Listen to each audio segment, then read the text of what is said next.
हाय। आपने भी बहुत बार सोचा होगा, कुछ जगह आप सही होते हो लेकिन कोई इंसान आपको गलत साबित करना कर देता है।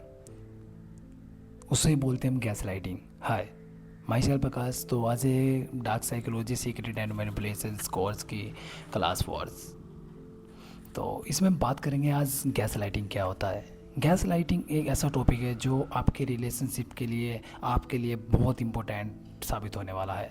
इससे आपके रिलेशनशिप अच्छे हो जाएंगे और जितने भी कंफ्यूज क्रिएट होते हैं वे आपको पता लग जाए कि आपके ऊपर कोई गैस लाइटिंग का यूज़ कर रहा है या कोई आपके साथ सच में प्यार कर रहा है। मैं आपको वो रियलिटी बताने वाला हूँ, ना कि आपकी रिलेशनशिप कराने वाला हूँ।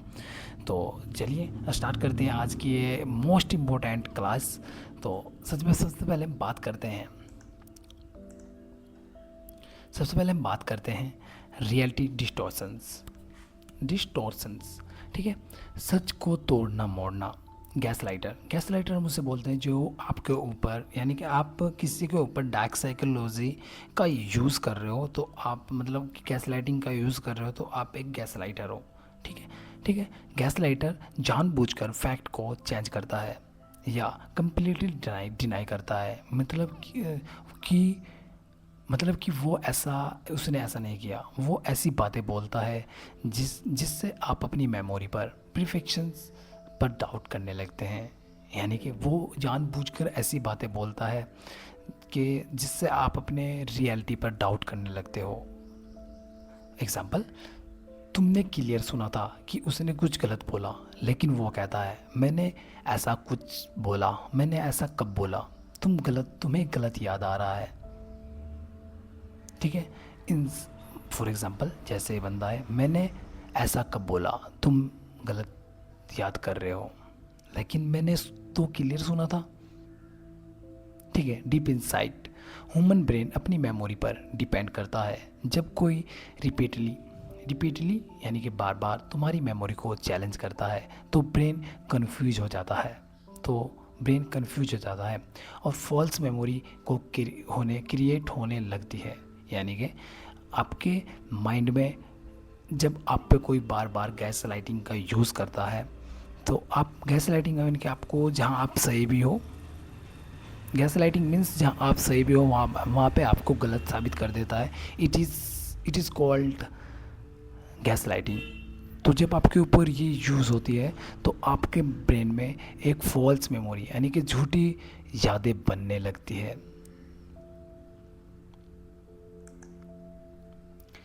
उसके बाद है कोग्निटिव कंफ्यूज क्रिएट करना, विक्टिम को मेंटली कंफ्यूज करना। गैस लाइटर बार बार डिनाई, झूठ, टॉपिक चेंज और उल्टा ब्लेम जैसी टेक्निक्स यूज़ करता है ताकि विक्टिम मेंटली कंफ्यूज हो जाए। यानी कि वो बार बार डिनाई करता है। फॉर एग्जांपल कोई बात बोल देता है और बोलता है कि मैंने ऐसा कब बोला, और झूठ बोलता है और टॉपिक को चेंज करता है।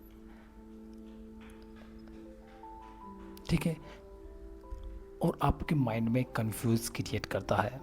गैस लाइटर की कॉमन टेक्निक्स, यदि आप समझना चाहते हो कि आपके ऊपर गैस लाइटिंग का यूज़ हो रहा है तो ये एक कॉमन टेक्निक्स है। आप इन टेक्निक को मतलब कि पता करके बार बार डिनाई करना। जो क्लियर हुआ हो उससे भी डिनाई करता है, यानी कि जो वास्तव में हुआ हो उससे भी डिनाई करता है। बोलता है ऐसा कुछ नहीं हुआ। एग्जाम्पल, ऐसा कुछ नहीं कहा, मैंने ऐसा कुछ नहीं कहा। उसके बाद है टॉपिक चेंज करना। जब तुम सच पकड़ते हो तो वो टॉपिक ही बदल देता है ताकि बात वहीं ख़त्म हो जाए। उसके बाद उल्टा ब्लेम करना, तुम पर ही इल्ज़ाम डाल देता है कि प्रॉब्लम तुम्हारी सोच में है या बिहेवियर में है। इमोशन को इवी इनवैलिडेट करना, तुम्हारी फीलिंग को गलत या ओवर रिएक्शंस बताना। एग्जाम्पल, तुम ओवर रिएक्ट कर रहे हो। फॉर एग्जाम्पल, वो एग्जाम्पल, मैंने ऐसा कब कहा, तुम्हें गलत याद है। ऐसी ऐसी बहुत बातें बोलता है जो एक गैस लाइटर होता है। तुम हमेशा ड्रामा करती हो, प्रॉब्लम तुम्हारी सोच में है। तुम ये सब छोड़ो, तुम ओवर रिएक्ट कर रहे हो। मैंने सही सुना था या मैं गलत हूँ, शायद प्रॉब्लम मेरे में ही है। आप अपने माइंड में ऐसा सोचने लग जाते हो तो आपके ऊपर गैस लाइटिंग का यूज़ हो रहा है। और ब्रेन का रिएक्शन क्या होता है, बार बार कन्फ्लिक्टिंग इंफॉर्मेशन मिलने से, यानी कन्फ्लिक्टिंग इंफॉर्मेशन मिलने से कॉग्निटिव डिसोनेंस फील करता है, यानी कि दो अपोजिट चीज़ें एक साथ, या स्ट्रेस, एंजाइटी और कन्फ्यूजन्स क्रिएट करता है।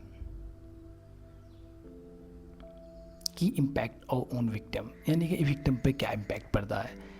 क्लियरिटी ख़त्म हो जाती है, वो अपनी मेमोरी और जजमेंट पर डाउट करने लगता है, और डिसीजन मेकिंग वीक हो जाती है, यानी कि वो अपने जो भी डिसीजन है वो लेने में भी इतना ज़्यादा कॉन्फिडेंस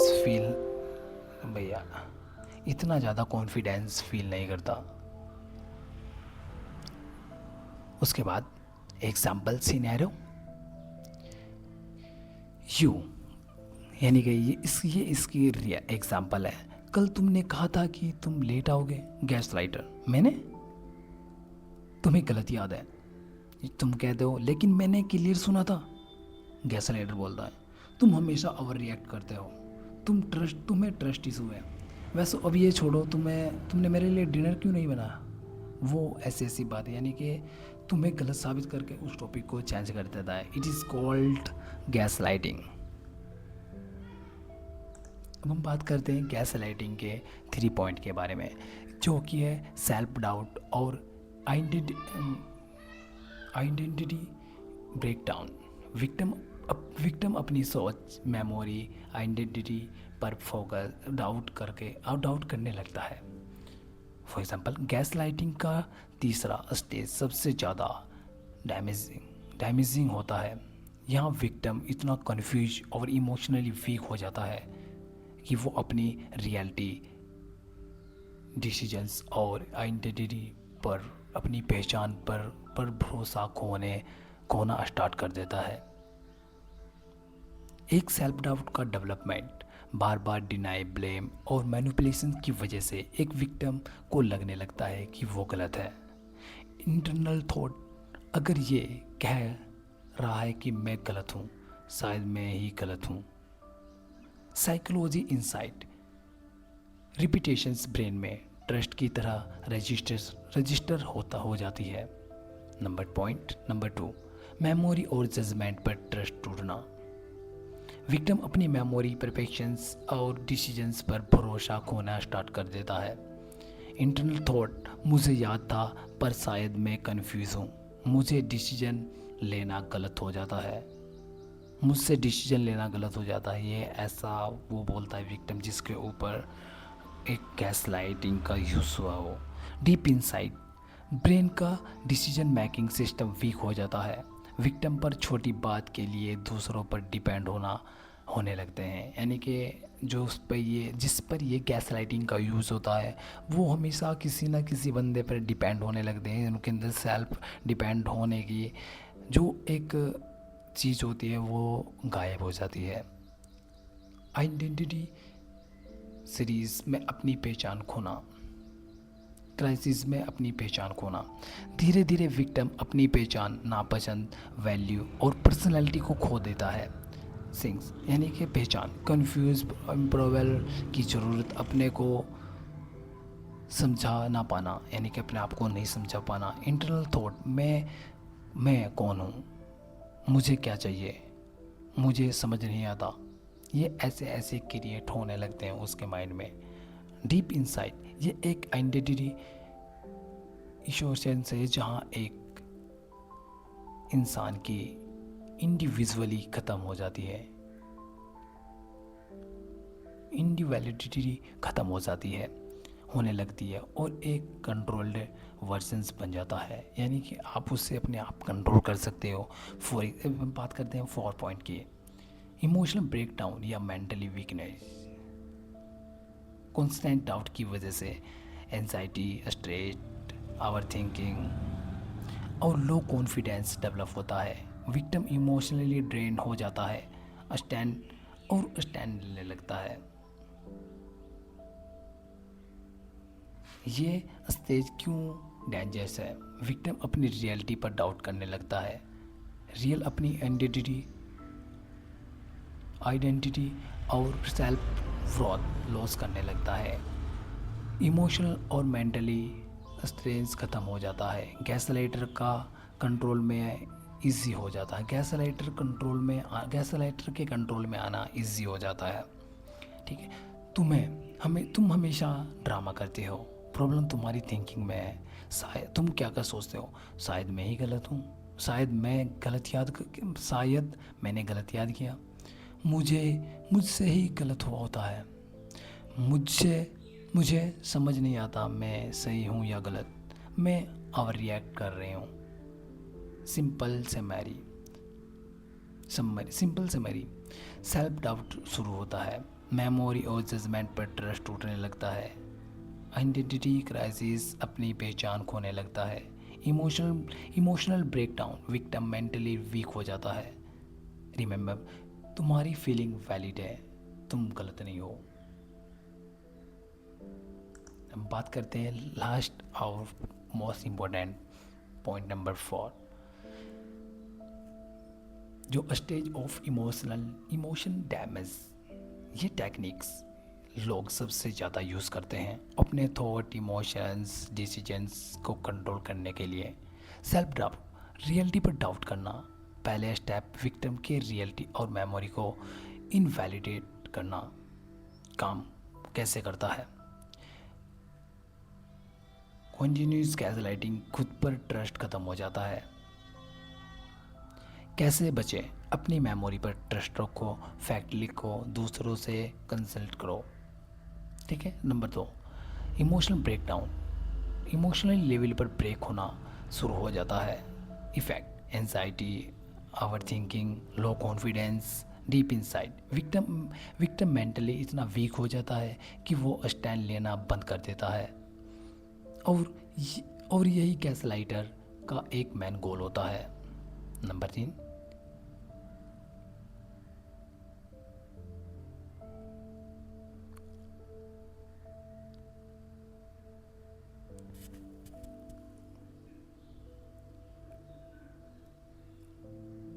इवोल्यूशंस। ठीक है। सॉरी, मैं भी कुछ सोच रहा था यहाँ पे, कुछ मतलब कि ये डाउट कैसे हो रहा है। ठीक है। इवोल्यूशंस, सपोर्ट सिस्टम काटना।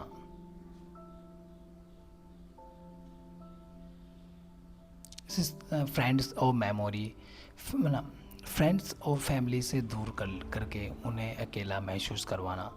काम कैसे करता है? सपोर्ट सिस्टम टूटने से डिपेंडेंसी बढ़ती है। कैसे बचे? सोशल्स कनेक्शंस मेंटेन्स रखो, अपनी सपोर्ट सिस्टम को अपडेट करते रहो। ठीक है। उसके बाद फुल डिपेंडेंसी, यानी कि कंट्रोल हासिल करना। अब विक्टिम पूरी तरह से मैनिपुलेट करने वाले पर डिपेंड हो जाता है। यानी कि जब तुम किसी के ऊपर डिपेंड हो जाते हो तो आप उसके कंट्रोल में हो जाते हो। काम कैसे करता है? हर डिसीजन के लिए परमिशन लेनी पड़ती है। ये रिलेशनशिप में हमेशा होता है कि मैं वहाँ पे चल जाऊँ, ऐसा रिलेशनशिप नहीं होता ब्रो। वो वहाँ पे गैसलाइटिंग का यूज़ होता है। कैसे बचे? आइडेंटिटी को कंसंट्रेट, अपने कंट्रोल वापस लेना शुरू कर दो, एक स्टेप एक टाइम। यानी कि धीरे धीरे अपने आप को, अपने डिसीजन लेना शुरू करो और अपने आप को इम्प्रूव करो, अपने आप पे काम करो। तुम सोचो क्या मेरे लिए सही है, क्या गलत है। चाहे तुम किसी से प्यार करते हो ना, तुम उससे पर आप पे कंट्रोल मत दो। हाँ, प्यार है तो भाई प्यार है, ऐसा नहीं कि कोई तुम्हें कंट्रोल कर रहा है, चाहे तुम लड़की हो चाहे तुम लड़का हो। क्योंकि ये आने वाले समय में तुम पे कोई कंट्रोल करेगा तो तुम्हारे इमोशंस, तुम्हारी सब कुछ ब्रेक डाउन हो जाएगा ब्रो, बहन। तो भाई ये क्लास 4 थी और मेरा यहाँ पे तुम्हारे रिलेशनशिप तोड़ाना या तुम पे ये चीज़, मतलब कि तुम वहाँ पे जाके ये बोलोगे ये कुछ नहीं है, तो मेरा कोई ऐसा है। मैं यहाँ पे डार्क रियलिटी बताता हूँ कि जो एक साइकोलॉजी के अकॉर्डिंग यहाँ पे अप्लाई करनी चाहिए किसी के थ्रू। यहाँ पे आप जब इस कोर्स को कंप्लीट कर लोगे, मैं गारंटी लेता हूँ कि वो चीज़ आप जब किसी के ऊपर अप्लाई करोगे तो आपको लगेगा कि आप वो इंसान नहीं रहे जो एक पहले थे। तो आई होप आपको ये वीडियो अच्छी लगी। तो मिलते हैं क्लास 5 में, तब तक के लिए बाय।